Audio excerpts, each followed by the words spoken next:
नमस्कार शेतकरी बांधवांनो, मी हंसराज साळुंके नेत्रा क्रॉप सायन्स कंपनीकडून आलेलो आहे। इथं आपल्या भोपळ्याची लागवड केलेली आहे। तरी आपलं नाव दादा? अजमीन आमदार। आपलं गाव?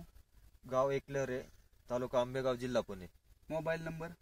8600226096। तर आपण ही कोणत्या भोपळ्याचे म्हणजे व्हरायटीची लागवड केलेली आहे? कोणता भोपळा लावलेला आहे? ही नेत्रा कंपनीचा इव्हेल्स दोड आपला दुधी भोपळा लागवड केलेला नेत्रा कंपनीचा इव्हॉल्व हा भोपळा तुम्ही लावलेला आहे। तर तुम्ही ह्या भोपळ्याची लागवड कोणत्या महिन्यात केली? किती दिवस झाले? समजा 15 सप्टेंबरला लागवड केलेली आहे आणि पहिला तोडा 25 ऑक्टोबरला झालेला आहे। 25 ऑक्टोबरला पहिला तोडा झालेला आहे। आहे। तर तुम्हाला ऍव्हरेज पहिल्या तोड्याला समजा किती पहिल्या तोड्याला कमी निघालं होतं, 30-35 किलो निघालं होतं। त्याच्यानंतर प्रत्येक तोड्याला जवळजवळ 120चं ऍव्हरेज निघाले। आतापर्यंत 23 ते 25 तोडे झालेले आहेत आपले। 23 ते 25 तोडे झालेले। तुम्हाला म्हणजे फळांची शायनिंग वगैरे, त्यानंतर फळधारणा, त्यानंतर रोगप्रतिकारक शक्ती भोपळ्यावरील, याच्याबद्दल काय वाटतं तुम्हाला? क्वालिटी तर खूप चांगली आहे, कारण की माझा पूर्ण दुधी भोपळा हा मॉललाच जातोय मार्केटला। त्याच्यातून मला वाटतं 10 ते 20% मार्केटला टाकतोय, कारण की मागणी इतकी आहे मॉलला।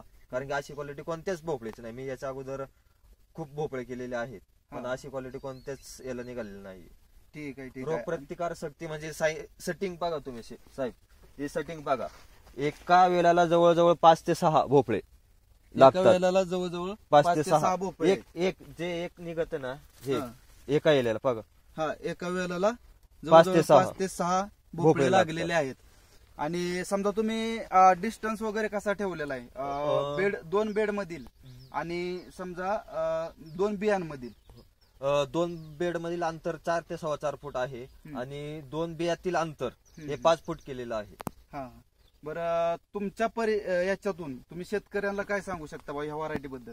मी तर असं म्हणतो, ज्यांच्याकडे द्राक्षाची बाग आहे त्यांनी 100% नेत्रा सीडचा इव्हेल्स हाच दुधी भोपळा लावावा। नेत्रा सीडचा इव्हॉल्व हा भोपळा लावावा, कारण की त्याची शायनिंग आणि क्वालिटी इतकी सुंदर आहे का ते घासणार सुद्धा नाही। जर द्राक्षाच्या बागावरती असल्याने ते घासणार सुद्धा नाही आणि उत्पन्न डबल टिबल निघत। उत्पन्न बी चांगलं आहे। समजा उत्पन्न चांगलं मिळलं तर आपल्याला सुद्धा बाजारभाव समजा बाजारभाव कमी जरी असेल तरी सुद्धा आपल्याला समाधानकारक भेटत, आपले त्याचे पैसे